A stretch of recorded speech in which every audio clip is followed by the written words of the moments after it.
Hello everyone, welcome to I exam B students. मेरा नाम है Kailash Tiwari, ex Union Bank of India.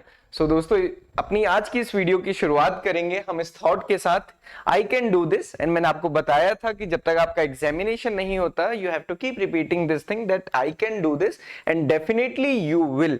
Because क्या होता है, जब भी आप खुद को बताएंगे कि आई कैन डू दिस, मैंने आपको कब बताया था कि जब आप मॉर्निंग में उठेंगे एंड जब आप इवनिंग में सोने जाएंगे। सोने से पहले अगर आप बोलेंगे, इस चीज को रिवाइज करेंगे, so you will able to analyze the progress of the complete day कि कितना आपने कवर किया, क्या आपका टारगेट था, कवर किया कि नहीं किया। तो बेसिकली हम अपने आप को झूठ नहीं बोल सकते, चाहे हम किसी को भी बोले। सो वो बेसिकली एक फीडबैक की तरह काम करेगा आपके अपने लिए। सो ये आपको रिपीट करते रहना है। तो आगे बढ़ते हैं। आज अपनी इस वीडियो में हम डिस्कस करने वाले हैं what should be the preference of bank, जो आप फॉर्म में फिल कर सकते हैं, क्योंकि रह के यही क्वेश्चन बार बार आता है। दो क्वेश्चन इंपॉर्टेंट है इस टाइम पे, या फिर जो मैक्सिमम स्टूडेंट का क्वेश्चन है, एक तो यही है कि सर वैकेंसीज इंक्रीज होंगी कि नहीं होंगी, कब तक होंगी, क्या होगा, और दूसरा क्वेश्चन है कि बैंक प्रेफरेंस क्या होनी चाहिए। सो मैं आपको बताऊं, वैकेंसीज इंक्रीज होने वाली बात हमने कही थी, पहले भी डिस्कस किया है आपके साथ कि अभी केवल 2 बैंक ने रिपोर्ट किया है। तो पॉजिटिव या फिर जो उम्मीद है वो ये है कि जितने ही बैंक्स ने नॉट रिपोर्टेड किया है वो डेफिनेटली कुछ ना कुछ करेंगे, तो वहां पे हम पॉजिटिव रह सकते हैं। और दूसरी बड़ी बात है कि बैंक की प्रेफरेंस क्या होगी, तो उसके लिए मैं आपके साथ डिस्कस करूंगा कि किस किस पैरामीटर पे आप देख सकते हैं। तो पहला पैरामीटर हो सकता है पोस्टिंग नियर टू होम।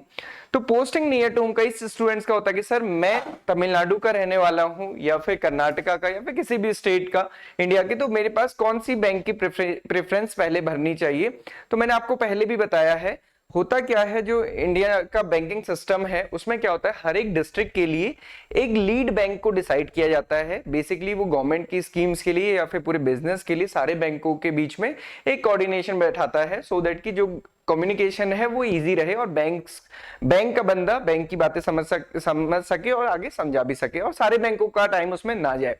तो लीड बैंक होता है। तो लीड बैंक होने से जनरली क्या होता है, जिस भी डिस्ट्रिक्ट में जो पर्टिकुलर बैंक लीड बैंक होता है उसकी ब्रांचेस सबसे ज्यादा होती हैं। तो ये एक चीज आपको खुद ऐसे भी पता चल सकती है, अगर आपको अपने एरिया में बहुत पास पास में एक पर्टिकुलर बैंक की ब्रांचेस दिखती हैं, तो मतलब वो बैंक आपके वहां पे लीड बैंक है। अदरवाइज मैं भी आपको शो करूंगा कि आरबीआई का जो सर्कुलर है उसमें पूरा बताया कि किस डिस्ट्रिक्ट में कौन सा बैंक लीड बैंक है और कौन से स्टेट में कौन सा बैंक लीड बैंक है। स्टेट के लिए भी डेजिग्नेट किया रहता है और एक डिस्ट्रिक्ट के लिए भी। तो पोस्टिंग नियर टू होम में आपको ये हेल्प कर सकता है कि किस बैंक की ब्रांचेस आपके घर के पास ज्यादा है और वो कौन सा बैंक होता है जनरली जो वहां का लीड बैंक होता है। देन एक दूसरा ऑप्शन हो सकता है करियर ग्रोथ, की आपको आगे बढ़ना है, जल्दी बढ़ना है, तो वो पर्टिकुलर बैंक जिसमें कि प्रमोशंस बहुत ज्यादा होते हैं। प्रमोशन के साथ होता क्या है, मैं आपको बताऊं कि जो आईबीपीएस एएफओ है ये स्पेशल ऑफिसर का कैडर होता है।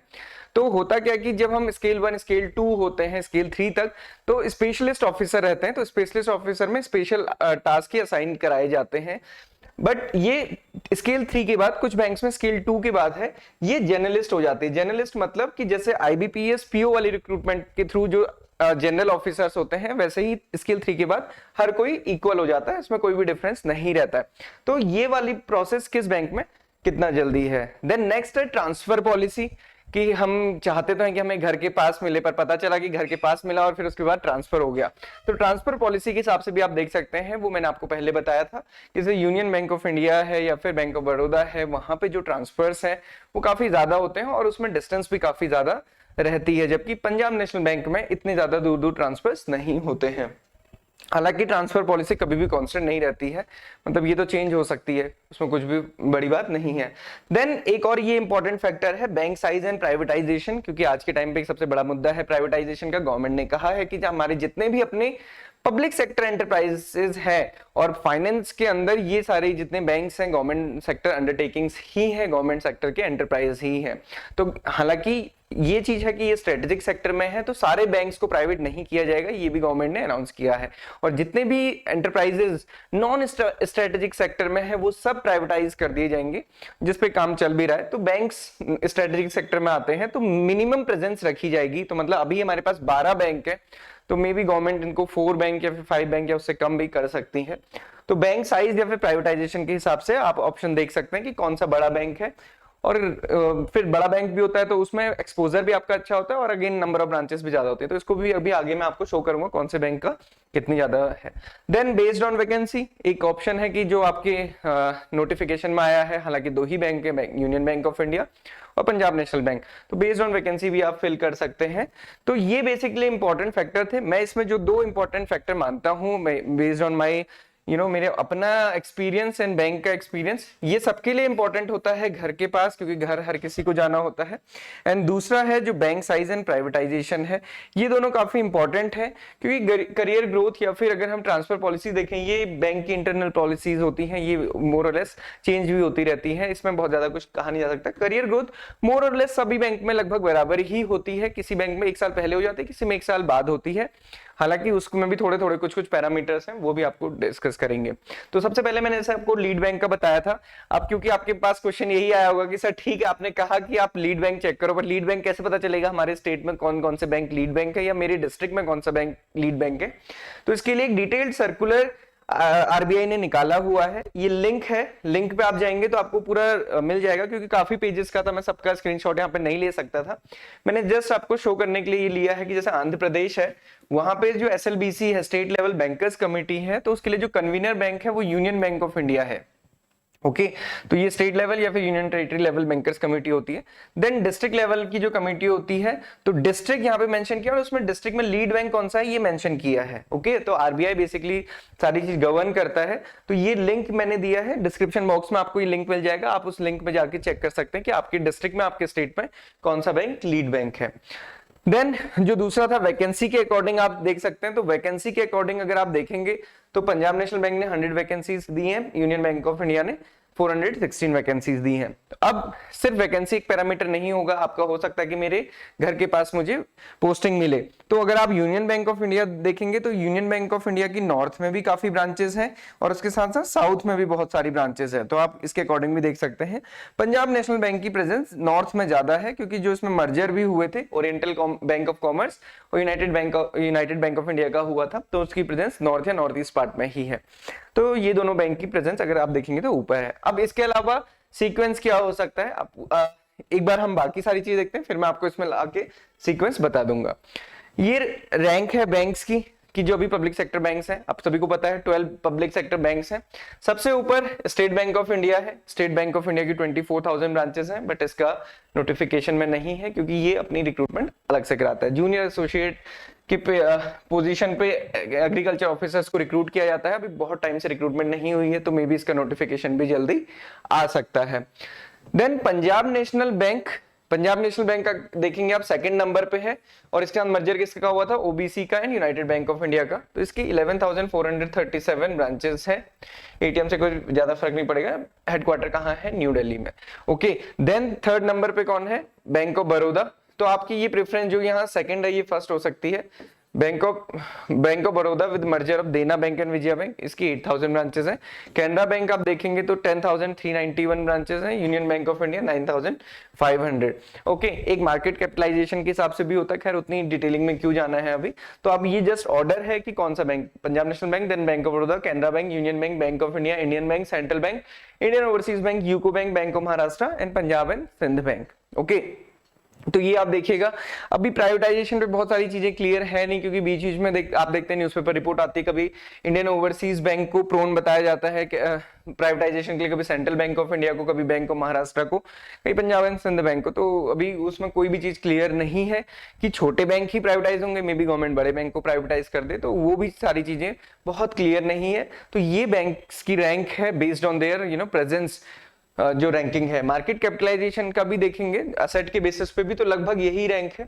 बैंक ऑफ बड़ौदा की ऊपर हो सकती है क्योंकि बैंक ऑफ बड़ौदा का एक्सपोजर ज्यादा है पीएनबी से। ओके सो अगर आप यहाँ पे अगर आपको रैंकिंग देनी है बेस्ड ऑन जिन बैंक्स ने रिपोर्ट की है और रिपोर्टिंग की जा सकती है, तो उसमें आप पंजाब नेशनल बैंक को सबसे ऊपर रख सकते हैं नॉर्दर्न स्टेट के स्टूडेंट्स के लिए। देन आप बैंक ऑफ बड़ौदा को रख सकते हैं। देन कैनरा बैंक ने इस बार बिल्कुल भी नहीं की है, पता नहीं, ये तो बहुत कह सकते हैं कि सरप्राइजिंग था सभी के लिए, देन आप यूनियन बैंक ऑफ इंडिया को कर सकते हैं। उसके बाद बाकी बैंक की ब्रांच जैसे मैंने आपको बताया था वैसा आप कर सकते हैं। अगर आप साउथ से हैं तो आप यूनियन बैंक ऑफ इंडिया से स्टार्ट कर सकते हैं या फिर बैंक ऑफ बड़ौदा से स्टार्ट कर सकते हैं। एक चीज और बताऊं, कई स्टूडेंट्स का होता है कि सर फॉरेन एक्सपोजर, और मैं बताऊं हमारे एक सीनियर हैं जो बैंक ऑफ बड़ौदा में जिन्होंने ज्वाइन किया था, और वो अभी फॉरेक्स में ही हैं और बाहर का उनका एक्सपोजर है एग्रीकल्चर ऑफिसर होने के बावजूद भी। तो बैंक ऑफ बड़ौदा में क्योंकि 100+ ब्रांचेस हैं फॉरेन में, तो यहाँ पे बहुत अच्छा एक्सपोजर मिलता है। बाकी बैंक्स में आप देखेंगे इतनी ज्यादा किसी की भी फॉरेन एक्सपोजर नहीं है। यूनियन बैंक ऑफ इंडिया की भी सिर्फ 4 ब्रांचेस हैं फॉरेन में। ओके तो ये रैंक के बेसिस पे है।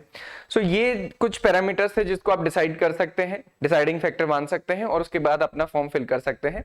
फॉर्म फिल कीजिएगा, सारी चीजें सोच समझ के भरिए, क्योंकि बाद में किसी भी चीज पे आपको कोई भी दिक्कत ना हो। ये सारी डेट्स आपको पता ही है, आपके पास जो लास्ट डेट है फॉर्म फिल करने की 21 है, तो मेरे हिसाब से आप 15 तक तो भर ही लीजिएगा, देर सवेर, उससे ज्यादा डिले मत कीजिएगा। क्योंकि हमारा फिर अगर वो फॉर्म नहीं फिल होता ना, कहीं ना कहीं प्रिपरेशन के टाइम पे भी वो दिमाग में चीजें रहती हैं। एक बार आप फॉर्म फिल कर देंगे तो फिर ज्यादा से ज्यादा 1 या 2 दिन आप सोचेंगे। देन ये एग्जाम का पैटर्न है, ये हम कई बार डिस्कस कर चुके हैं। तो आपका फोकस किस में होना चाहिए? इंग्लिश, रीजनिंग एंड क्वांट्स में। प्रीलिम्स इंपॉर्टेंट है, मैं आपको कई बार कहता हूं, और ऐसा नहीं कि सिर्फ कहने की बातें हैं, इंपॉर्टेंट है। कट ऑफ कम जाती है, इसका मतलब ये नहीं है कि आप 4 क्वेश्चन पढ़ के जाएंगे और हो जाएगा। आप ये समझिए कि कट ऑफ कम गई क्यों नहीं है। आपके जो ऊपर वाले थे, सीनियर्स थे, वो नहीं कर पाए, या अगर आपने इससे पहले भी अटेम्प्ट दिया है तो आप क्यों उससे ज्यादा नहीं कर पाए। तो कुछ ना कुछ तो लिमिटेशन होगी, इस बात को समझिएगा और उसके बाद प्रिपरेशन करना शुरू कीजिए। अभी तक तो आई होप कि आप सभी ने प्रिपरेशन कर दी होगी। हमारा ऑलरेडी एक बैच चल रहा है, हमने एक नया बैच नवंबर 8 से शुरू कर रहे हैं, जिसके लिए स्टडी प्लान हमने आपको प्रोवाइड किया है। मैं आपको बता दूं, कई सारे स्टूडेंट्स का आता है कि सर आपके पास केवल क्या मॉक टेस्ट वाला स्पेशल पैकेज है कि नहीं है। सो मैं आपको बताऊं कि हमारा कॉम्प्रिहेंसिव कोर्स है, प्रीलिम्स के लिए भी है कंप्लीट कोर्स भी, और मेंस के लिए भी। मेंस और प्रीलिम्स के लिए अलग अलग भी हैं, तो अकॉर्डिंग टू योर रिक्वायरमेंट आप उसको देख सकते हैं। बट हाँ, मॉक टेस्ट के लिए अलग से नहीं है, क्योंकि मॉक टेस्ट हम आपको फ्री प्रोवाइड करते हैं, तो आप उसको फ्री में अटेम्प्ट कर सकते हैं, उसमें फिर कोई भी इशू नहीं है। उसके अलावा अगर बहुत सारे मॉक टेस्ट चाहिए तो फिर वो कॉम्प्रिहेंसिव कोर्स के साथ ही है। बाकी मॉक टेस्ट फ्री में अवेलेबल है, वो काफी है, आप उनको शुरू तो कीजिए और बहुत अच्छे से उनको प्रैक्टिस कीजिए। सो ये हमारा स्टडी प्लान रहेगा 8 नवंबर से, जिसमें कि 8 नवंबर से स्टार्ट होगा। तो पहले इंट्रोडक्टरी सेशन होगा, जिसमें आपको बताएंगे कि कैसे आपको इसको कवर करना है। एंड टाइम अभी अच्छा है जिसमें आप बहुत अच्छे से प्रिपेयर कर सकते हैं। बट ये नहीं कि रोज आप इसी टाइम पे टाइम पास कर रहे हैं, आपको शुरू करना होगा। 1 महीने बाद भी, भले ही 1 महीने में भी हो जाता है, सब कुछ होता है, बट जैसे जैसे टाइम जाता है वैसे वैसे कॉन्फिडेंस भी कम होता है। तो अभी से रेगुलरली पढ़ना शुरू कीजिए। मैंने आपको पहले ही बताया था, इसका डिस्क्रिप्शन बॉक्स में आपको लिंक मिल जाएगा, आप इसको डाउनलोड कीजिए और रोज देखिए कि आपने कितना किया है। की टू सक्सेस क्या है? प्रीलिम्स के लिए प्रैक्टिस, जितना ज्यादा प्रैक्टिस करेंगे उतना ज्यादा अच्छा होगा। मेंस के लिए क्या है? रिवीजन। रिवीजन कीजिए, कंसेप्ट्स पढ़िए, उनको रिवाइज कीजिए, नोट्स खुद से बनाइए, ये आपके लिए इंपॉर्टेंट है। ओके देन ये मैंने आपको बता ही दिया, कोर्सेज तीनों अवेलेबल हैं, प्रीलिम्स के लिए भी, मेंस के लिए भी, and prelims plus mains plus interview भी। तो आप अपनी रिक्वायरमेंट के अकॉर्डिंग ले सकते हैं। किसी को कोई डाउट, क्वेरी, क्वेश्चन है, आप लोग हमें कॉन्टेक्ट करके पूछ सकते हैं, हमारी टीम आपको इसके बारे में सारी चीजें दे देंगी। तो previous year paper already available है, mock test, free mock test for prelims for mains, दोनों ही अवेलेबल हैं, आप उनको जरूर अटेम्प्ट कीजिए। आई होप कि आपकी प्रेफरेंस से रिलेटेड क्वेरीज दूर हो गई होंगी, इससे पहले भी हमने डिस्कस की थी। स्टिल अगर आपका कोई डाउट एंड क्वेश्चन है तो आप कभी भी हमसे पूछ सकते हैं। So this is all for today, thank you everyone. And last में बार बार उसको रिपीट कीजिए, आई can do this, definitely you will, है ना। ये आपने खुद को याद दिलाना है और इसके साथ समझना है कि आपने इसके लिए क्या किया। जब आप ये बोल रहे हैं तो मतलब इसको फुलफिल करने के लिए आपने क्या चीज किया है। So this is all for today, thank you everyone and have a good day ahead.